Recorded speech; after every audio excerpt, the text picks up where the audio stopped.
Okay, foreign body inhalation, এতে stridor হয়. So this is the main cause in pediatric groups. Another symptom, wheeze. Wheeze ki, it is a musical sound produced during expiration. Expiration phase এটা produce হয় due to obstruction of the lower airway. So wheeze, এটাও কি করব আমরা without stethoscope শুনতে পাবো, without stethoscope, স্ট্রাইডর without stethoscope শুনতে পাবো, আর হচ্ছে হুইজও আমরা উইদাউট স্টেথোস্কোপ। সো প্রশ্ন যদি এভাবে আসে, write down some a patient present with cough and wheeze, write down what is the differential diagnosis. তোমাদের প্রশ্নটা যদি এভাবে আসে তাহলে হুইজের ডিফারেন্সিয়াল ডায়াগনোসিস কি? একটা ছোট বাচ্চা আসছে 2 বছরের নিচে, হুইজ নিয়ে আসছে, তাহলে ডেফিনেটলি তার প্রথম ডিফারেন্সিয়াল ডায়াগনোসিস হবে bronchiolitis and bronchial asthma. So bronchiolitis, bronchial অ্যাজমাতে হুইজ পাওয়া যাবে।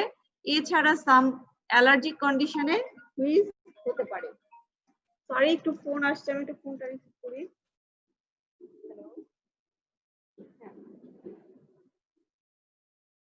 আমি ক্লাসে 12টার পরে।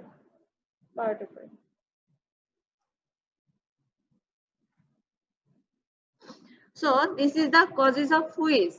Wheeze is a musical sound, আর হুইজটাকে ইউজুয়ালি আমরা যখন উইথ স্টেথোস্কোপ দিয়ে এক্সামিন করি তখন এটাকে আমরা পাই ব্রঙ্কাই হিসাবে।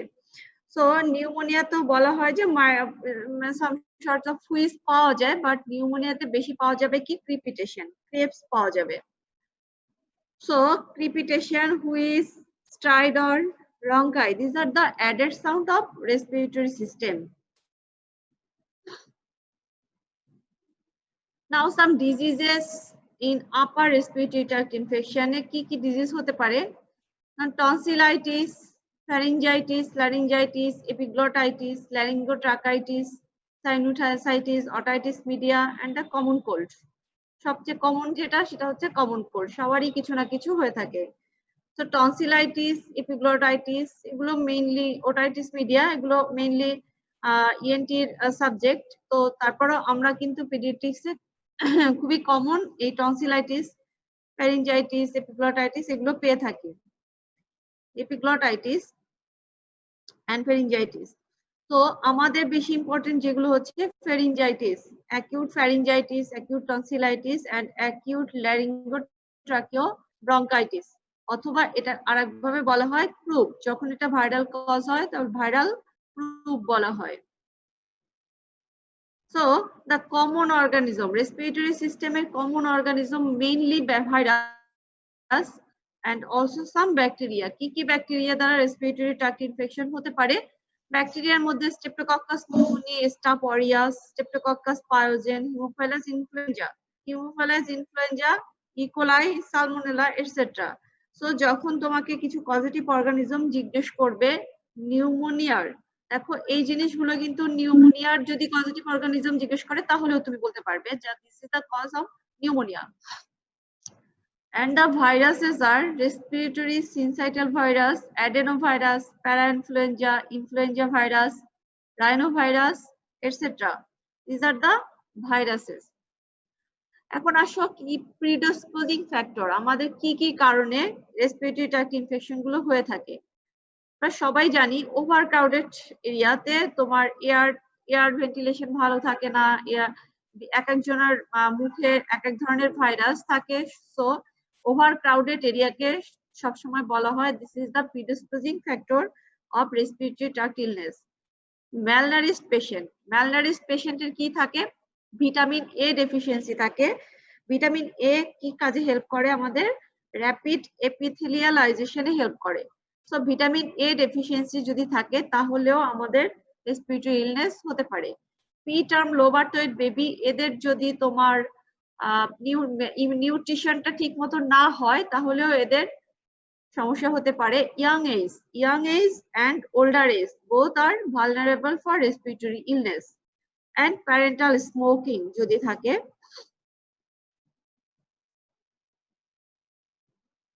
Now some diseases like acute pharyngitis, এটা অনেক সময় তোমাদের শর্ট নোটে এসে থাকে। acute pharyngitis most common upper airway infection is pharyngitis or sore throat, গলা ব্যথা. The common organisms are virus, mainly adenovirus, rhinovirus, influenza, respiratory syncytial virus, Epstein-Barr virus. Some bacteria are group A beta hemolytic streptococcus. এটা একটু আলাদা colour কারণ আমরা সবাই জানি this is the cause which is vulnerable for us because মানে pediatrics groups because it has some two complication, late complication, but it is dangerous complication. It is group A beta hemolytic streptococcus. And other common organisms are Staph aureus and Strep pneumoniae, Streptococcus pneumoniae and Staph aureus. So group A beta hemolytic streptococcus এর জন্য দুটো complication হয় আমরা সবাই জানি, একটা হচ্ছে acute glomerulonephritis and another one is acute rheumatic fever. So এই দুটা ক্ষেত্রে আমরা কি করি, এই দুটা যদি না হয় সেজন্য আমরা ম্যাক্সিমাম ক্ষেত্রে চেষ্টা করি বাচ্চাদের আমরা যদি প্রুভ করতে না পারি যে এটা viral cause or bacterial cause, আমরা চেষ্টা করি এটা যদি না হয় সেজন্য অ্যান্টিবায়োটিক একটা কোর্স করে ফেলে যে কোনো বাচ্চার সোর থ্রোট বা ফ্যারিঞ্জাইটিস এর যদি সাইন সিম্পটম থাকে তাহলে। Other organism Corynebacterium, diphtheria, Mycoplasma, pneumoniae occur mainly in fall, winter and spring season. The clinical features: fever থাকবে, sore throat থাকবে, pain during deglutition, nasal discharge and congestion and exudates over pharynx, tonsil and palates. Tonsillitis হলে only tonsil এ তোমার exudate থাকে, but pharyngitis এ কিন্তু পুরো pharynx, tonsil, palate জুড়ে থাকবে. So this is the difference. আচ্ছা, diagnosis and treatment. Diagnosis is mainly clinical, so এটা diagnosis এর কোনো ইয়া নাই, অথবা কিছু থ্রোট সোয়াব নিয়েও পরীক্ষা করা যায়, তবে মেইনলি ক্লিনিক্যাল। ফিভার থাকবে, সোর থ্রোট থাকবে এবং pharynx, redness of the pharynx and exudates থাকবে। ট্রিটমেন্ট কি? ট্রিটমেন্ট ইজ সাপোর্টিভ, কারণ আমরা জানি ম্যাক্সিমাম ভাইরাল। ফিভারের জন্য ফিভার এবং পেইনের জন্য আমরা কি করব? প্যারাসিটামল দিব, লুক ওয়াটার দিয়ে গার্গলিং করবে, এবং যদি ধারণা হয় ব্যাকটেরিয়াল তাহলে আমরা প্রোফাইলিক্সিস antimicrobial দিতে পারি।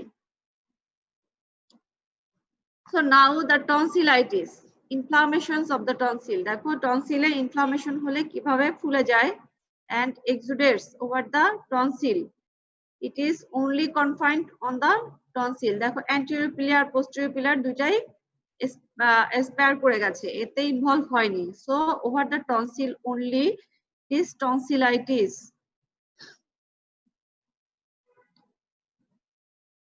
This is the tonsillitis, normal tonsil and swollen tonsil. Some cause of patches over the tonsil. আমরা এটা অনেক সময় আসে MCQ তে, white patch over the tonsil, differential diagnosis, tonsillitis, faucial diphtheria, oral thrush, infectious mononucleosis, candidiasis, etc. So tonsillitis and fosal diphtheria is very common for the white patch over the tonsil. So tonsillitis and fosal diphtheria, how will you differentiate it? Sometimes you may ask in the Viva board, how will you differentiate the tonsillitis and fosal diphtheria? You already know that if you pulled out the white patch, in case of tonsillitis is easily whipped off. তাড়াতাড়ি এটা চলে আসবে and there is no raw surface. But in fosal diphtheria, if you pulled try to pull this is difficult and it is a raw surface under the white patch. This is the difference between fosal diphtheria and tonsillitis. 1 to 2 years back আমাদের দেশে ডিপথেরিয়াটা একদমই চলে গিয়েছিল, আমরা পেতাম না, but আবার এটা ফিরে এসেছে, আমরা এখন আবার ডিপথেরিয়া কেস পাচ্ছি। So this is the tonsillitis. Another common symptom, mainly high fever. আমরা জানি সবাই tonsillitis is the high fever, sore throat, pain when swallowing and deglutition, pain in the ear and neck is called refer pain. কানেও ব্যথা হবে না, ঘাড়ে ব্যথা হতে পারে, this is called refer pain. So high fever is the common swollen tonsil, white patch confined to the tonsil, easily whipped up. Sometimes petechiae or dognut lesion on the sore palate. Some cervical lymph nodes are enlarged. It is reactionary enlargement of the lymph node. Diagnosis কিভাবে করব? এটা usually এটাও তোমার clinical diagnosis, some sorts of culture, blood agar media, ASO titer is raised and WBC count is increased. And treatment usually uneventfully maximum ক্ষেত্রে ভালো হয়ে যায়, অনেকের গলা ব্যথা হয়, so tonsil enlargement হয় আবার ভালো হয়ে যায়. Supportive treatment is antibiotics, short relief by warm luke water, gargling, and antibiotics. Sometimes penicillin, amoxicillin, erythromycin is the choice of drug. Okay. এটা অবশ্য আমার সাবজেক্ট না, তো ইন্ডিকেশন অফ টনসিলেক্টমি অনেক সময় জিজ্ঞেস করা হয়। Complication of tonsillitis, parapharyngeal abscess, peritonsillar abscess, acute rheumatic fever, acute glomerulonephritis. এটা অনেক সময় এমসিকিউতে এসে থাকে, যদি চিকিৎসা করা না হয়, what are the complications of tonsillitis? Parapharyngeal abscess, peritonsillar abscess, acute rheumatic fever and acute glomerulonephritis.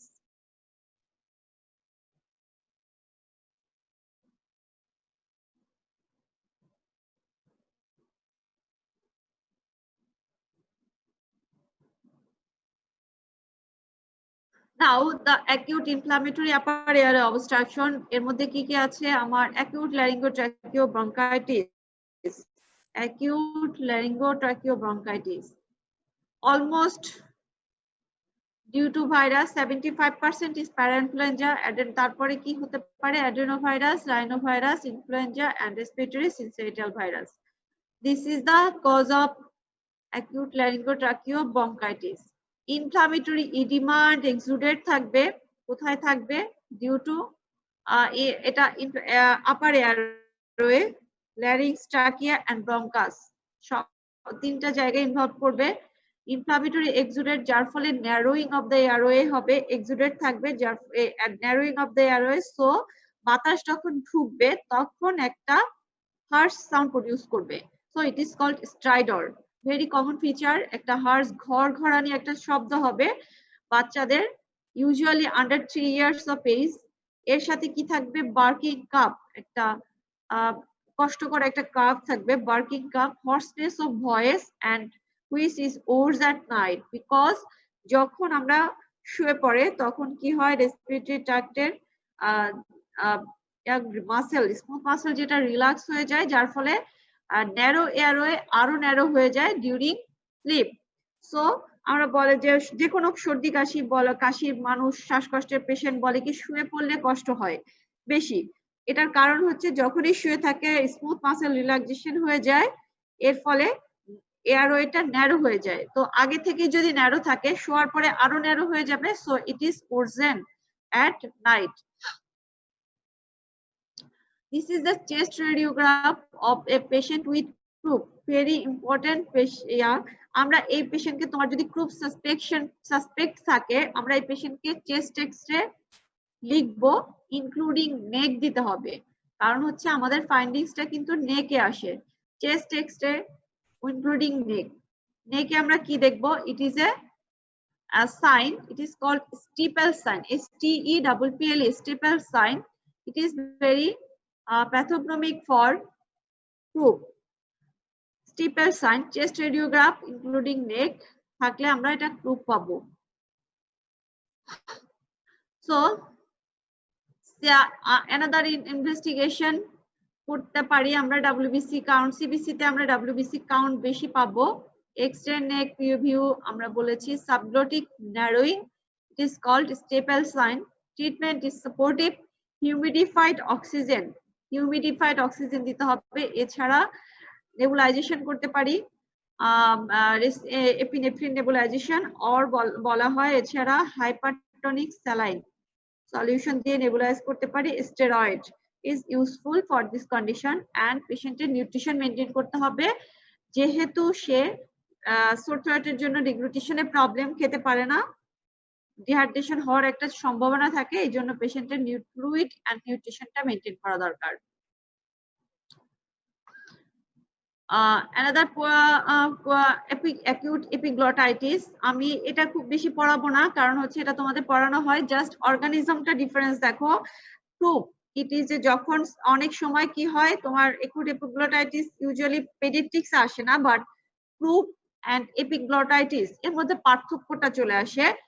So পার্থক্যটা তুমি দেখবা, এর আগে আমি কি বলেছি, 75% it is a viral cause, maximum কি parainfluenza, but acute epiglottitis is 95% cause is Haemophilus influenza. It is a bacterial cause.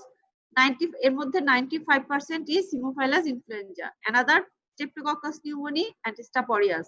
So croup is a viral disease.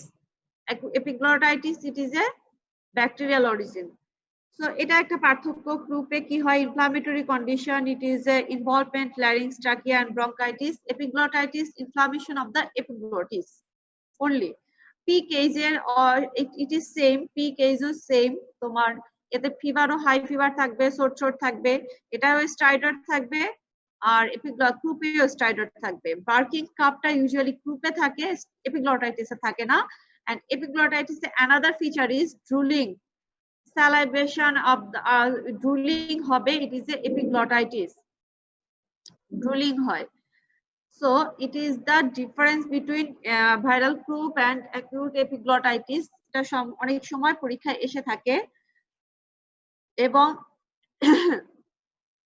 if you suspect a case of acute epiglottitis, patient কি থাকে, একটু পেশেন্টের পজিশনটা একটু change থাকে, neck is hyperextended and leaning forward করতে থাকলে পেশেন্টের এয়ারওয়ে শ্বাস প্রশ্বাস নিতে একটু সুবিধা হয় in case of acute epiglottitis। সুতরাং এই পেশেন্টকে একটু সামনের দিকে ঝুঁকে থাকে, গলাটা একটু হাইপার এক্সটেন্ড করে সামনের দিকে ঝুঁকে থাকে, typical feature of acute epiglottitis। এরকম যদি আমরা সাসপেক্ট করি, never examine the throat without ICU facilities.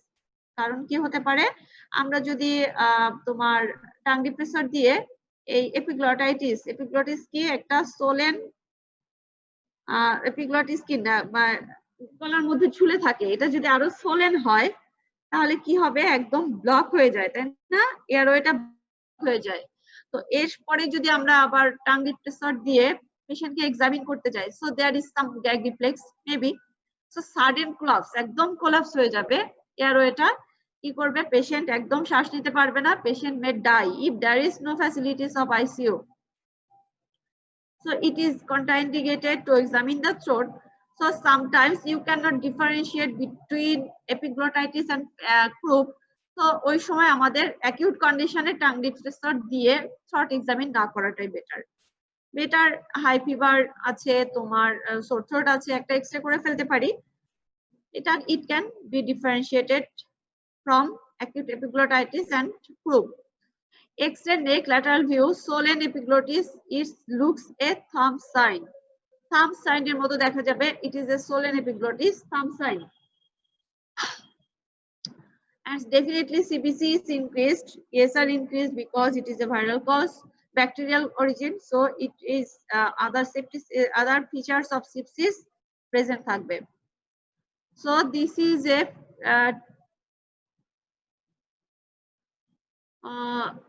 X-ray of epiglottitis, দেখো it is a thumb sign, epiglottis thumb sign, দেখো পুরো এয়ারওয়েটাকে ন্যারো করে দিয়েছে আঙ্গুলের মতো, thumb sign, প্রায় এয়ারওয়েটা বন্ধ। It is called acute epiglottitis. Supportive treatment, এটা ট্রিটমেন্ট কি দিব, অক্সিজেন, নিউট্রিশন, সামটাইমস ট্রাকিওস্টমি ইন্টিউবেশন লাগতে পারে যদি খুব বেশি সোলেন হয়ে যায়, কমপ্লিট অবস্ট্রাকশন হয়ে যায়। স্পেসিফিক ট্রিটমেন্ট কি, আমরা আমার পেশেন্টকে আমরা অবশ্যই অ্যান্টিবায়োটিক শুরু করব, broad spectrum antibiotic, it's maybe ampicillin or ceftriaxone হতে পারে। So broad spectrum antibiotics. So this is the acute epiglottitis and viral croup. এটা আমাদের আসলে খুব বেশি দরকার নাই, ট্রাকাইটিস also a cause of staph aureus. ফ্লুয়েডটা নাই, কেন নাই আমি বুঝতে পারছি না, দেখি।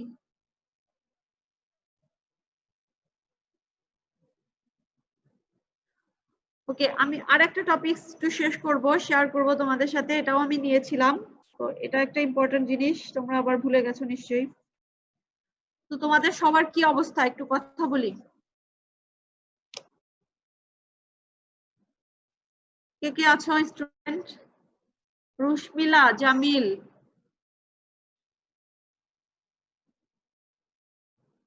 পার্টিসিপেন্ট কে কে আছো?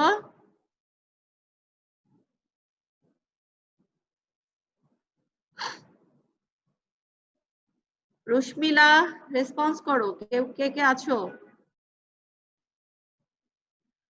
নাফি আছো?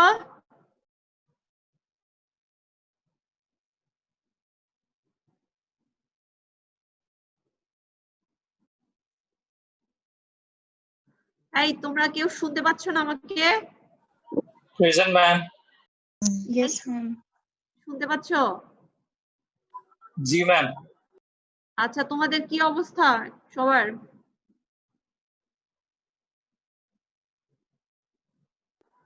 মোটামুটি ম্যাম।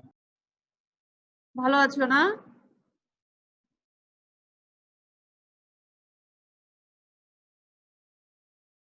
আমরাও আছি ভালোই। দেখো মানে রিস্কের মধ্যে আছি সবাই, এর মধ্যেও আছি ভালো। মাস্ক পরে পরে আস্তে আস্তে প্রতিদিন নিজের এমনিতেই শ্বাস প্রশ্বাসের কষ্ট হয়ে যাচ্ছে। আমাদের ফরেন স্টুডেন্ট কি হোস্টেলে আছো এখনো? শ্বেতা হোস্টেলে আছে না কেউ কেউ? আচ্ছা, ওরা যেতে পারেনি। আচ্ছা আচ্ছা, এই নাফি, পার্টিসিপেন্ট কি এরকম কম থাকে এখন?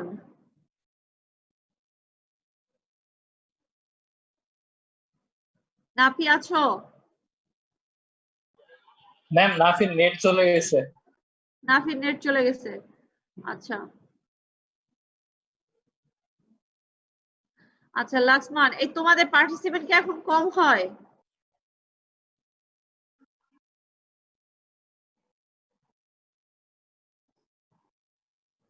আচ্ছা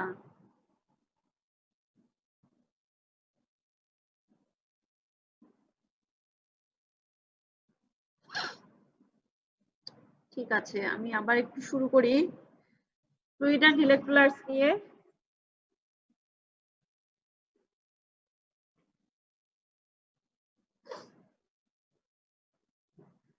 তোমরা সবাই জানো composition of body fluids. Composition of body fluids is total body water. 50 to 70% of the total body mass, 50 to 70% is water, and total body water is intercellular fluid plus extracellular fluid. Intercellular fluid is two-thirds of the total body water. Distribution of body fluid, এটা আমরা সবাই জানি, চিলড্রেনের ক্ষেত্রে 75% is water, total volume এর 75% is water. The major components, solute, major components of ECF, extracellular fluid এর major components is sodium. এই দুটো আমাদের ভেরি গুরুত্বপূর্ণ ইম্পর্টেন্ট জিনিস, যে extracellular fluid এর major components is sodium and intercellular fluid এর major components is potassium. So regulations of body fluids, K K regulate করে? mechanism to regulate extracellular fluid volume, সবাই জানি antidiuretic hormone ADH is secreted from the kidney. এটা কি করে? increase water reabsorption, ADS, and thirst mechanism, not physiological, stimulated until plasma osmolality is more than 290 milliosmol per liter. থার্স্টটা stimulated হয় না, তুমি নিজে থেকে পানি খাচ্ছ সেটা আলাদা ব্যাপার, বাট তোমার প্রচন্ড পিপাসা পেয়েছে, থার্স্ট মেকানিজম স্টিমুলেটেড হবে when osmolality is more than 290. aldosterone enhanced renal absorption of sodium in exchange of potassium. So sodium যেখানে absorption হবে সেখানে water absorption হবে. Anti-natriuretic factor inhibits renin secretion, increase GFR and sodium excretion. Sodium excretion হলে water excretion হবে. So factors in water balance, difference between children and দরকার নাই, এটা আমাদের এটারও দরকার নাই. Management of dehydration. IMCI guideline অনুযায়ী আমরা জানি management of dehydration. Sodium. আমরা সোডিয়ামটা নিয়ে পড়াবো. Sodium is the dominant cation of extracellular fluid. Extracellular fluid এ সবচেয়ে বেশি থাকে extracellular সোডিয়ামটা. 40% of total body sodium is in the bone. Rest is in the interstitial and intravascular spaces. So sodium normal value 135 থেকে 145 পর্যন্ত ধরা হয়. So এটা দুইটা position হতে পারে, একটা হাইপো হয়ে যেতে পারে, একটা হাইপার হয়ে যেতে পারে, দুটোই. কমে গেলে আমরা বলবো হাইপোনাট্রিমিয়া, বেড়ে গেলে বলবো হাইপারনাট্রিমিয়া. হাইপো এবং হাইপারের মধ্যে কোনটা বেশি dangerous? Definitely hypernatraemia is more dangerous than hyponatraemia. So causes of hyponatremia কি কি কজ হতে পারে? জ্বর হলে আমাদের বডি থেকে কিছুটা ফ্লুইড লস হয়ে যায়, তোমার ইনসেনসিবল লস বেশি হয়, এই কারণে ফ্লুইড লস হয়.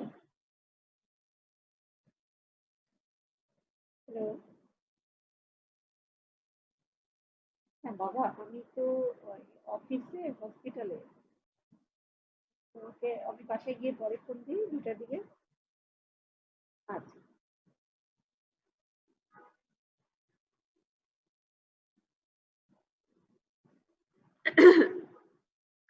increased water intake without electrolytes. তোমার যদি প্লেন ওয়াটার খাও যার মধ্যে কোনো ইলেকট্রোলাইটস নাই, তাহলে কি হবে? তোমার কিছুটা ডাইলুশনাল হাইপোনাট্রিমিয়া ডেভেলপ করবে. Decrease sodium intake, dietary condition, diabetic ketosis, কিছু pathological condition, diabetic ketoacidosis, burns and wounds. Burns এর ক্ষেত্রে কি হয়? তোমার ওয়াটার বেশি লস হয়ে যায়, insensible loss is more increases in burns. Another condition, SIARD, syndrome of inappropriate ADH secretion, এই ক্ষেত্রে কি হয়? Dilutional hyponatremia. Another condition, malnutrition, some renal disease, সবচেয়ে কমন যেটা vomiting, diarrhoea and nasogastric suction. This is called hyponatremia. So যখন পরীক্ষা জিজ্ঞেস করবে causes of hyponatremia, আমাদের কমন কজ, কিছু dietary cause, pathological cause, some physiological cause. Fever থাকলে তোমার ফিভারের জন্য আমাদের হাইপোনাট্রিমিয়া হতে পারে. এরপরে যদি আমরা বেশি বেশি পানি খাই, হাইপোনাট্রিমিয়া ডেভেলপ করতে পারে. আর সোডিয়াম ইনটেক যদি কমিয়ে দেই. এছাড়া কিছু প্যাথোলজিক্যাল কজ, বার্নস, সিয়ার্ড, malnutrition, vomiting, diarrhoea, nasogastric suction. Hyponatremia, the clinical manifestation. Clinical manifestation, it is a range-টা অনেক বড়. Hyponatremia clinical manifestation তোমার নিউরোজেনিক, সবচেয়ে আমরা যেটা ভয় পাই সেটা নিউরোলজিক্যাল ম্যানিফেস্টেশন যখন আসবে সেটার জন্য. সো এটা হবে 120 মিলি ইকুইভ্যালেন্ট পার লিটার. সরি, এর নিচে না আসলে ইউজুয়ালি তোমার নিউরোলজিক্যাল ফিচার আসে না. সো এটার নিচে আসতে হলে আমরা 35 বলেছি hyponatremia. এর নিচে called hyponatremia is called when sodium level is 135 millimole per liter. So neurological feature, seizure, coma, irritability, lethargy, headache, dizziness and convulsion হতে পারে. এছাড়া কার্ডিওভাস্কুলার কিছু ফিচার আছে, হার্ট রেট বেড়ে যাবে, increase heart rate, decrease blood pressure, cold clammy skin, muscle cramp, nausea and vomiting.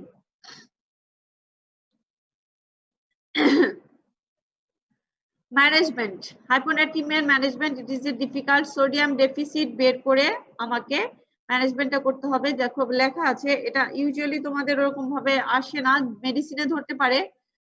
Sodium deficit is equal to sodium desired sodium, আমরা কোন পর্যন্ত বাড়াতে চাই, এটা হতে পারে 135. এরপরে কি কি মাইনাস অবজার্ভড সোডিয়াম, পেশেন্টের কতটুকু সোডিয়াম আছে, এই টোটালটাকে গুণ দিতে হবে 0.6 ইনটু বডি ওয়েট.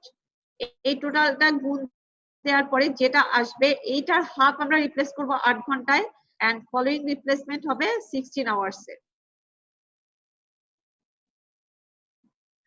বলা হয় কখন তুমি হাইপারটনিক সোডিয়াম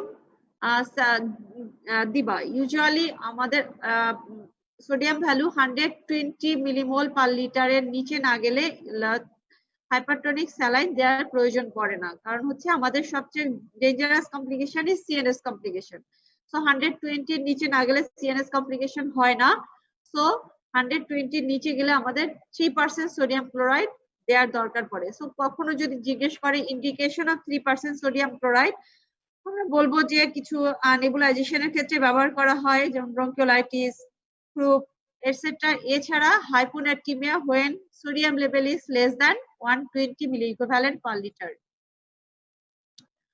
হাইপারন্যাট্রিমিয়ার কজ কি হতে পারে? এগুলো কিন্তু ইউজুয়ালি এমসিকিউ তেও তোমার চলে আসে। হাইপারন্যাট্রিমিয়া when sodium level is more than 145 milliequivalent per liter. Hypernatremia, the causes of water loss or deprivation, high sodium intake. যখন হাই সোডিয়াম পেডিয়াট্রিক্স কেসে হাই সোডিয়াম ইনটেক কখন হয়? ইউজুয়ালি তোমার mixing of ORS in small amount of water. Usually আমরা বলা হয় কি half litre of water with 1 packet of ORS saline, but if water is less in total half packet dissolved করা হয় তাহলে এটা হাই সোডিয়াম ইনটেক হতে পারে। ডায়াবেটিস ইনসিপিডাস, বেশি বেশি ইউরিন আউটপুট হবে, সোডিয়াম লেভেলটা বেড়ে যাবে। Diarrhoea, also fever, hyperglycaemia and some renal disease. Hypernatraemia clinical feature কি? এটা মোটামুটি খুব বেশি দরকার নাই তোমাদের। হাইপারন্যাট্রিমিয়ার ম্যানেজমেন্ট কি করতে হবে? Restore intravascular volume. হাইপারন্যাট্রিমিয়া বেশি মানে কি ব্লাড আমাদের ভলিউম ব্লাডে সোডিয়ামের পরিমাণ বেড়ে গেছে, তো এটাকে ইন্ট্রাভাস্কুলার ভলিউমটা রিপ্লেস করতে হবে। এই রিপ্লেসমেন্ট আমরা কি করব? ইউজুয়ালি ডেক্সট্রোজ মানে হাফ স্ট্রেংথ নরমাল স্যালাইনের সাথে ডেক্সট্রোজ ইন অ্যাকোয়া গ্লুকোজ, এই স্যালাইন দিয়ে আমরা ইউজুয়ালি রিপ্লেস করা হয় তোমার hypernatraemia. So restore the intravascular volume and hypotonic solution দিয়ে আমাকে রিপ্লেস করতে হবে হাইপারন্যাট্রিমিয়া।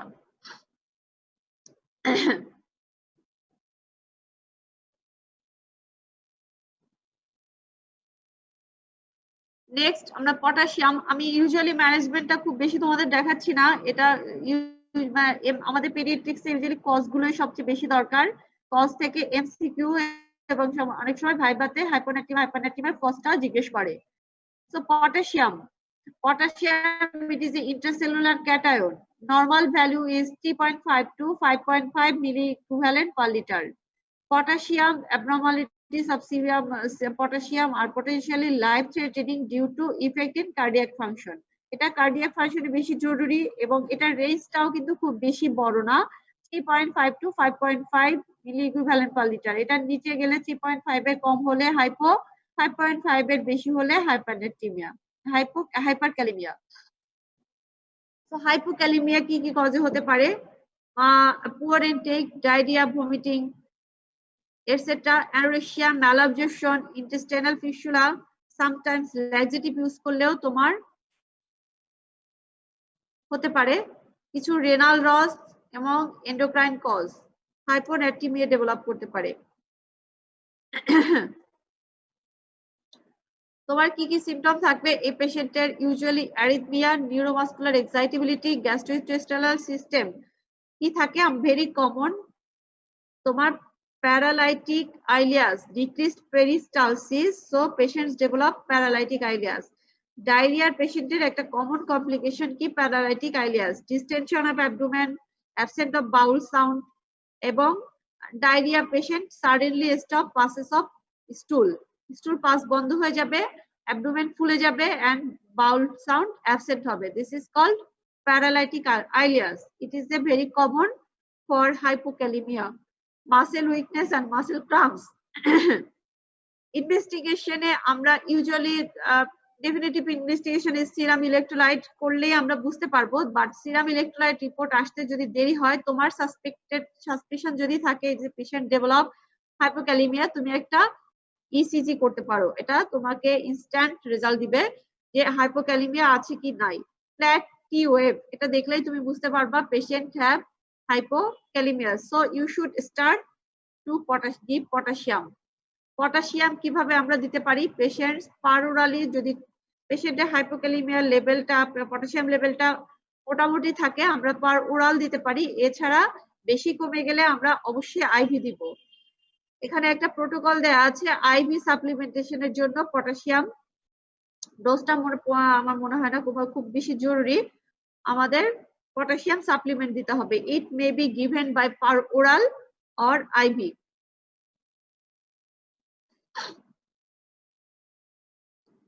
Now the hyperkalemia. Hyperkalemia when potassium level is 5.5 millimole per liter. কি কারণে হতে পারে? আর কিছু renal failure, renal tubular acidosis, some drugs cause hyperkalemia. আমাদের পেডিয়াট্রিক্স পেশেন্টের ক্ষেত্রে সবচেয়ে বেশি যেটা হয় অ্যাকিউট গ্লোমেরুলোনেফ্রাইটিস। অ্যাকিউট গ্লোমেরুলোনেফ্রাইটিস এর একটা কমন কমপ্লিকেশন ইলেক্ট্রোলাইট ইমব্যালেন্স বা হাইপারক্যালেমিয়া। এই ক্ষেত্রে দেখো কার্ডিয়াক অ্যারিথমিয়া হবে, muscle weakness and muscle paralysis. ECG diagnosis very rapid by ECG, doing an ECG, peak এবং টল টি ওয়েভ। আগেরটা আমরা বলেছি ফ্ল্যাট টি ওয়েভ, এটা tall T wave, short QT interval, depressed ST segment, wide QRS complex. এটা দিয়ে আমরা serum electrolytes এরও আগে এটা আমরা দিয়ে diagnosis করতে পারি patients have hypokalemia or hyperkalemia.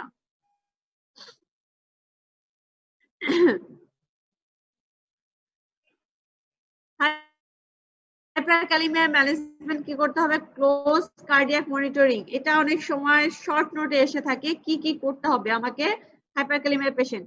দেখো life threatening condition of hyperkalaemia, intravenous calcium. আমরা ক্যালসিয়াম কেন দিব? ফর কার্ডিয়াক স্টেবিলাইজেশনের জন্য ইন্ট্রাভেনাস ক্যালসিয়াম দিব, সোডি বাইকার্ব দিব, গ্লুকোজ এন্ড ইনসুলিন দিব। গ্লুকোজ এন্ড ইনসুলিন কি করে? গ্লুকোজটা আমাদের পটাশিয়ামটাকে ইন্ট্রাসেলুলারে ঢুকতে সাহায্য করে। সো ইনসুলিন দিব, সাথে গ্লুকোজ দিতে হবে।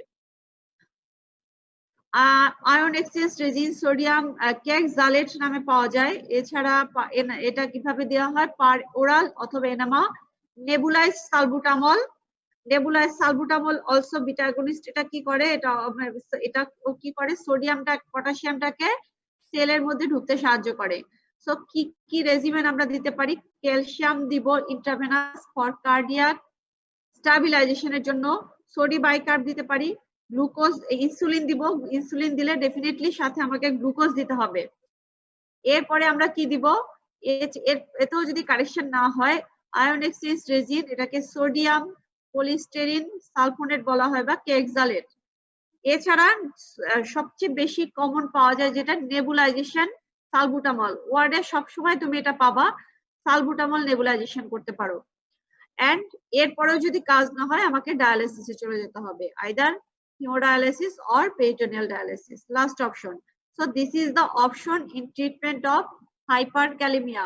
তোমার মাঝে মাঝে প্রশ্ন আসে acute glomerulonephritis, a patient comes with scanty micturition, hematuria, blood pressure is 130/90 and patient's potassium level is 7. So what is your diagnosis? Definitely diagnosis e tomar acute glomerulonephritis with hyperkalemia likhte hobe. How will you manage the patient immediately? Immediately manage কিভাবে করবা? So এই ক্ষেত্রে তোমাকে অবশ্যই হাইপারক্যালেমিয়ার ম্যানেজমেন্টটা আগে লিখে নিতে হবে। So management of hyperkalaemia, then treatment of acute glomerulonephritis এর যে আদার ট্রিটমেন্ট সেটা লিখতে হবে। সো এটা আমি বেশ কয়েকবারই তোমাদের পরীক্ষার প্রশ্নে পেয়েছি এসকিউতে, যে এজিএন উইথ হাইপারক্যালেমিয়া প্রশ্নটা এসে থাকে। সো আজকে এই পর্যন্তই। তোমাদের কারো কোনো প্রশ্ন আছে? শ্বেতা?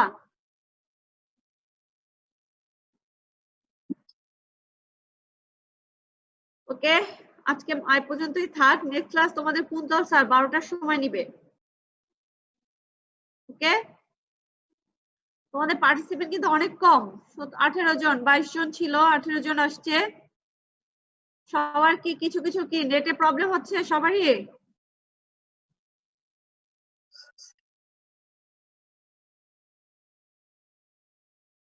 আচ্ছা আচ্ছা, বাসায় মানে অনেকেই আক্রান্ত হয়ে যাচ্ছে না?